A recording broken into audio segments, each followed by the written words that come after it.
नमस्कार दोस्तों, स्वागत है आप सभी का हमारे YouTube चैनल में। यदि आप अभी तक ये नहीं जानते कि अंतरिक्ष से वापस पृथ्वी पर कैसे आते हैं, तो आप हमारे साथ बने रहें, क्योंकि आज हम आपको बताने वाले हैं कि अंतरिक्ष यात्री अंतरिक्ष से वापस पृथ्वी पर कैसे आते हैं और पृथ्वी से अंतरिक्ष में कैसे जाते हैं।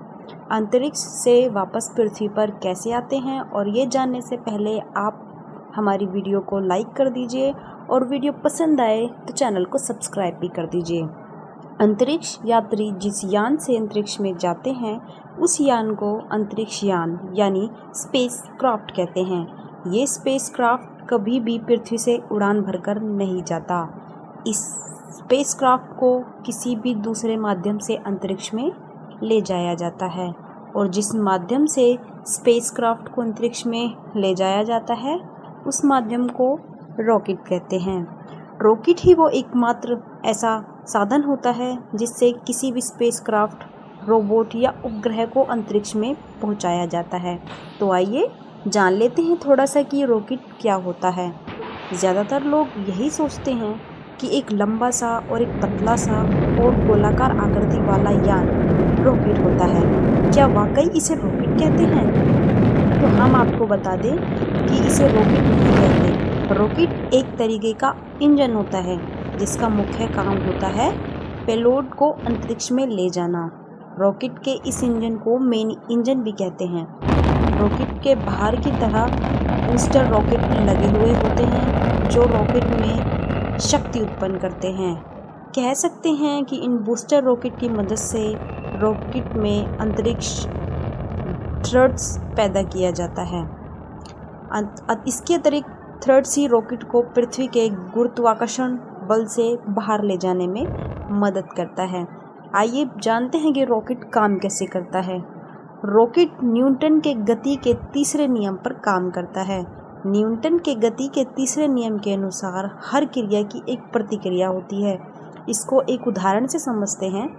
जब कभी भी हम किसी गेंद को ऊपर से नीचे की तरफ धरती पर फेंकते हैं तो वो गेंद एक फोर्स के साथ ऊपर की तरह उछलती है, और जिस फोर्स के साथ ऊपर की तरह उछलती है वो एक विपरीत फोर्स होता है।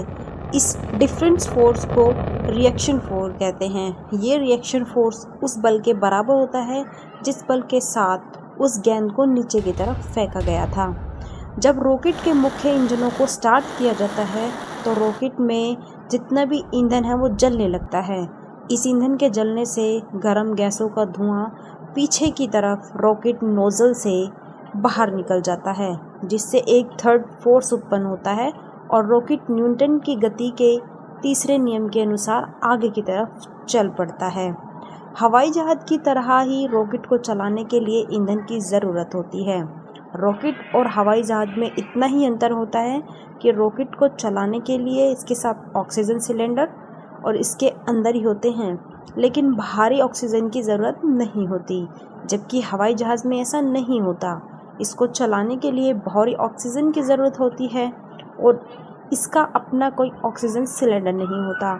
जब रॉकेट में ईंधन को जलाया जाता है तो ईंधन के जलने पर रॉकेट में गर्म धुआं बनता है, और धुआं सॉकेट की बनावट के कारण नीचे की तरफ स्पीड के साथ बाहर निकलता है।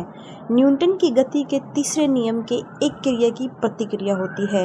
इस नियम के अनुसार जितनी स्पीड से रॉकेट में से धुआं पीछे की तरफ निकलता है उतना ही ज़्यादा ट्रुथ फोर्स क्रिएट्स होता है और रॉकेट उतनी ही स्पीड से आगे की तरफ बढ़ता चला जाता है। रॉकेट के चारों तरफ स्पीड बूस्टर लगे होते हैं जो रॉकेट की इफिनिटी को बढ़ाते हैं। जेट इंजन हवा से ऑक्सीजन लेकर काम करता है, जबकि रॉकेट इंजन के लिए ऐसा ज़रूरी नहीं होता। वो आप साथ लेकर ऑक्सीजन चलता है। जब रॉकेट में ईंधन को जलाया जाता है तो ये ईंधन गर्म गैसों में बदल जाता है और इंजन इन गर्म गैसों को पीछे की तरफ छोड़ने लगता है। रॉकेट में दो इंजन का उपयोग होता है, लिक्विड या सॉलिड फ्यूल, लेकिन ज़्यादातर लिक्विड फ्यूल का उपयोग नहीं किया जाता। रॉकेट में लिक्विड फ्यूल के रूप में हाइड्रोजन या ऑक्सीजन का उपयोग किया जाता है। स्पीड बूस्टर को प्रो बूस्टर रॉकेट भी कहते हैं, या बूस्टर रॉकेट को पृथ्वी की कक्ष से बाहर निकालने में भी मदद करते हैं। कह सकते हैं कि रॉकेट को पृथ्वी के गुरुत्वाकर्षण क्षेत्र के बाहर निकालने के लिए एक्स्ट्रा फोर्स देते हैं। इन रॉकेट में सॉलिड फ्यूल का उपयोग किया जाता है, क्योंकि इन रॉकेट का उपयोग पृथ्वी के अंदर ही होता है। जैसे ही रॉकेट स्पेस में पहुंचता है, इन रॉकेट का ईंधन खत्म हो जाता है और ये रॉकेट अपने मुख्य रॉकेट से ख़त्म हो जाते हैं। जैसे ही रॉकेट अंतरिक्ष यान अंतरिक्ष में पहुंचता है, रॉकेट इंजन भी यान से अलग हो जाता है। अब स्पेसक्राफ्ट में बैठे एस्ट्रोनॉट से ऊपर सारी जिम्मेदारी आ जाती है, क्योंकि अब तक तो रॉकेट को पृथ्वी पर बैठे वैज्ञानिक नियंत्रण कर रहे थे, लेकिन जैसे ही स्पेसक्राफ्ट अलग होता है तो अब इसकी नेविगेशन में हाथ में आ जाती है। स्पेसक्राफ्ट को भी हवाई जहाज़ की तरह ही कंट्रोल किया जाता है। हवाई जहाज़ की तरह ही स्पेसक्राफ्ट में भी सारा कंट्रोल सिस्टम स्पेसक्राफ्ट के आगे की तरफ होता है। जब इन एस्ट्रोनॉट का अंतरिक्ष में मिशन पूरा हो जाता है तो वापस पृथ्वी पर आ जाते हैं। अंतरिक्ष यात्री अंतरिक्ष से पृथ्वी पर कैसे आते हैं, आइए जानते हैं। यदि आप सोच रहे हैं कि जैसे अंतरिक्ष यात्री पृथ्वी से अंतरिक्ष पर जाते हैं उसी तरीके से वापस आ जाते हैं, तो आप बिल्कुल गलत हैं। लेकिन हम आपको बता दें कि जब अंतरिक्ष यात्री अंतरिक्ष में जाते हैं तो वो रॉकेट से पृथ्वी के ग्रेविटी फोर्स से बाहर निकलते हैं और अंतरिक्ष में जाकर ये रॉकेट स्पेसक्राफ्ट से अलग हो जाता है और वापस पृथ्वी पर ही गिर जाता है। लेकिन वापस आते समय एस्ट्रोनॉट के पास कोई रॉकेट नहीं होता, तो वो अंतरिक्ष यात्री पृथ्वी पर वापस कैसे आते हैं। पृथ्वी पर वापस आने के लिए अंतरिक्ष यान धीरे धीरे पृथ्वी के चारों तरफ चक्कर लगाते हैं।